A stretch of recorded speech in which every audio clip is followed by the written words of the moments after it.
տամ ձեզ, Ուկրաինային ասում են խիզախություն ունեցեք, հանձնեք Դոնբասը, հանձնեք Զապորոժիեն, հանձնեք Լուգանսկը, ասում են Ուկրաինային խիզախ եղեք, հանձնեք։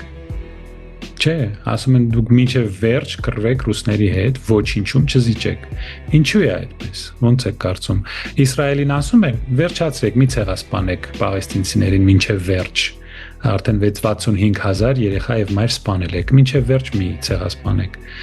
հետ կանգնեք, խիզախություն ունեցեք, մի սպանեք այդ ժողովրդին, ասում են այսպիսի բան։ Իսրայելին ասում են մի ռմբակոծեք Իրանին, անկախ երկիր է, իրավունք ունի քաղաքացիական միջուկային ծրագիր ունենալ, մի արեք։ Ինչու է այդպես, որ արևմուտքը որոշ դեպքերում խրախուսում է պատերազմը եւ ասում է մինչև վերջ կռվեք, ոչինչում մի զիջեք։ Իսկ մյուս դեպքերում ասում է զիջեք, հանձնվեք, դա է խիզախությունը։ Ինչու է այդպես, ինչպես է կարծում։ Գուցե այն պատճառով, որ այնտեղ շահեր կան, գուցե այն պատճառով, որ հենց արևմուտքն է համոզել սրանց հանձնել Արցախը եւ հիմա էլ Հայաստանի հարավասյունիկը եւ Մեղրին հանձնել։ Ինչի, որպեսզի այստեղ ստեղծվի հզոր պետություն, հզոր միություն Ադրբեջան, Թուրքիա,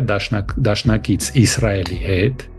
եւ Միացյալ Նահանգների եւ Անգլիայի հետ 5 հզոր պետություն միանում են մեր ռեգիոնում, Հայաստանը մեջտեղից դուրս է գալիս, դառնում է ոտի տակի փալաս, ռուսները Կովկասից դուրս են գալիս, Ռուսաստանը Իրանից կտրվում է, մեծ հարված Ռուսաստանի դեմ ստեղծվում է հարավային Պարիսպ, եթե ոչ ճակատ, եւ ստեղծվում է Իրանի դեմ ճակատ, եւ հիմա բոլորը սպասում են երբ է լինելու հաջորդ հարձակումը Իրանի վրա։ Այսինքն դժվար չէ տեսնել, եթե քո շահերին համապատասխանում է, դու իհարկե կասես, որ սա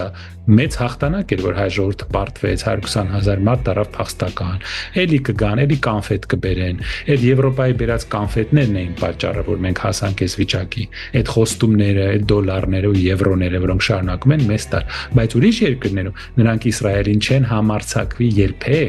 երբեք ասել հոլոկոստը մոռացեք, իրանց միանգամից տեղում կդարձնեն թաց, ինչ որ կաթիլ կմնա իրանցից։ Մոկրե մեստը ռուսները ասում են,